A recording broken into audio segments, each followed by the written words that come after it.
અમદાવાદથી breaking news મળી રહ્યા છે। મેમનગરમાં બે બીઆરટીએસ બસ વચ્ચે ગંભીર અકસ્માત થયો।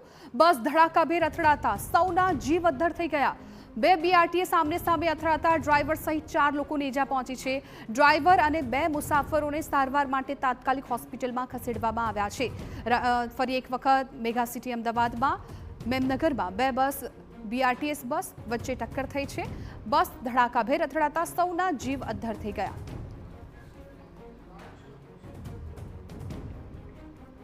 તો અમારા સંવાદદાતા જિગ્નેશ પટેલ આ મામલે વધુ જાણકારી આપી રહ્યા છે, અમારી સાથે લાઈવ જોડાઈ ગયા છે। જિગ્નેશ, કેવી રીતે બીઆરટીએસ બસનો અકસ્માત થયો છે? અત્યારે શું સ્થિતિ છે? કેટલા લોકો ઈજાગ્રસ્ત થયા છે? શું જાણકારી મળી રહી છે?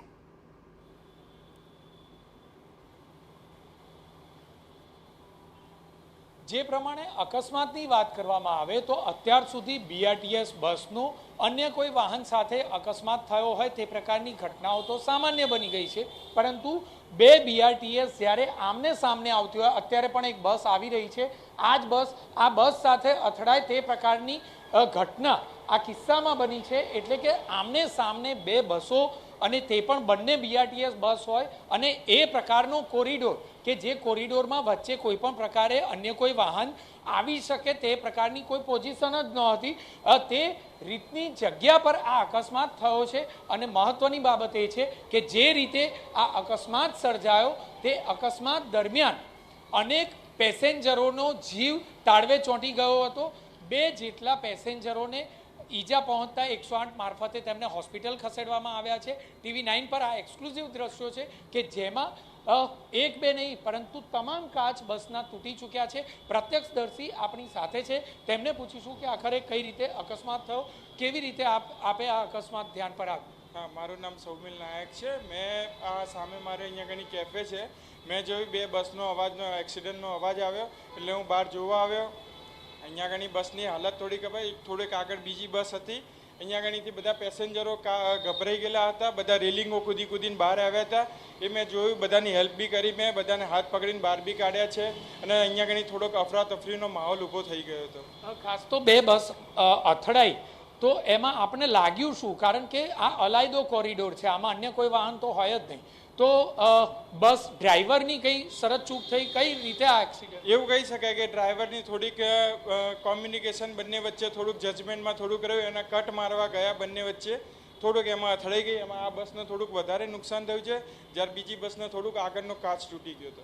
બંને બસોમાં નુકસાન હતું? બીજી બસમાં કોઈને ઈજા પહોંચી હોય કે પેસેન્જરોને બહાર કાઢવા પડ્યા હોય એવું? ના, એવું નહોતું, બીજી બસ ખાલી હતી એટલે બહુ પેસેન્જર નહોતા એમાં, પણ આ બસમાં પેસેન્જર ફૂલ પેસેન્જર ભરી બસ હતી જે આ બસ હતી એમાં બહુ દર્દનાક ઘણા બધા લોકોને ઈજા પણ થઈ છે। અંદર 108 પણ આવી હતી, લોકોને દર્દીને સારવાર બી આપી છે, ડૉક્ટર બી હતા અંદર, બધી કાચ બધાને વાગી ગયા હતા, બધા માથામાં કાચ વાગી ગયા હતા, બધાના માથામાં કાચ બધા થયું હતું, પછી વાગ્યું હતું બી ખરા ઘણા લોકોને, બધી થોડા બધા માઇનોર ઇન્જરી બધાને આવી છે। ટૂંકમાં કહીએ તો ડ્રાઈવરને તો ઈજા પહોંચી જ છે, પરંતુ તેની સાથે સાથે મુસાફરોને પણ ઈજા પહોંચી છે।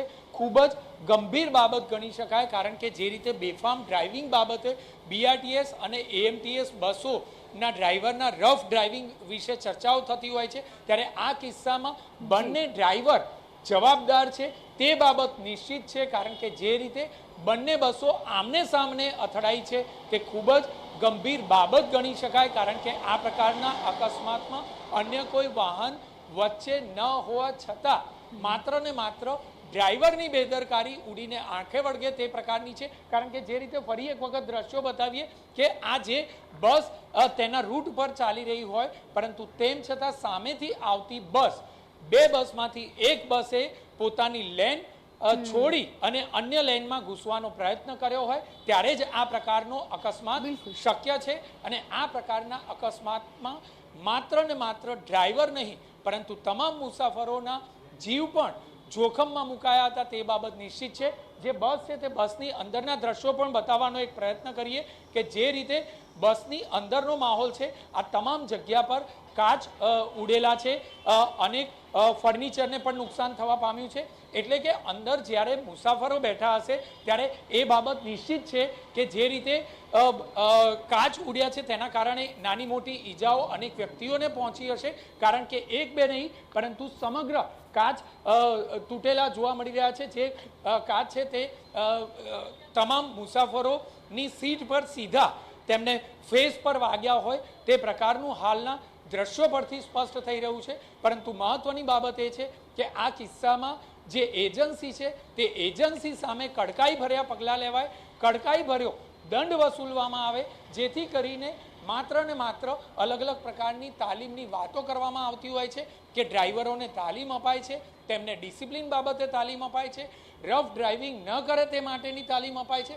આ બધી જ બાબતો માત્ર ને માત્ર કાગળ પર છે, પરંતુ આ પ્રકારના એક બે નહીં પરંતુ અનેક અકસ્માતો થતા આવ્યા છે, જેને ગંભીરતાથી અત્યાર સુધી અમદાવાદ મ્યુનિસિપલ કોર્પોરેશને લીધું જ નથી અને એટલા માટે વારંવાર આ પ્રકારની ઘટનાઓ સામે આવી રહી છે. બીજી તરફ જોઈએ તો જો આ કિસ્સામાં કોઈ વ્યક્તિનો જીવ ગયો હોય તો આખરે જવાબદારી કોની બની હોય? સદનસીબે કોઈ પણ પ્રકારે કોઈ જાનહાનિ થઈ નથી, માત્ર સામાન્ય ઈજાઓ પહોંચી છે. પરંતુ જો કોઈ વ્યક્તિનો જીવ ગયો હોય તો આખરે બીઆરટીએસના કોન્ટ્રાક્ટરની જવાબદારી ગણાત કે પછી ડ્રાઈવરની જવાબદારી ગણાત કે પછી કોર્પોરેશનના અધિકારીની?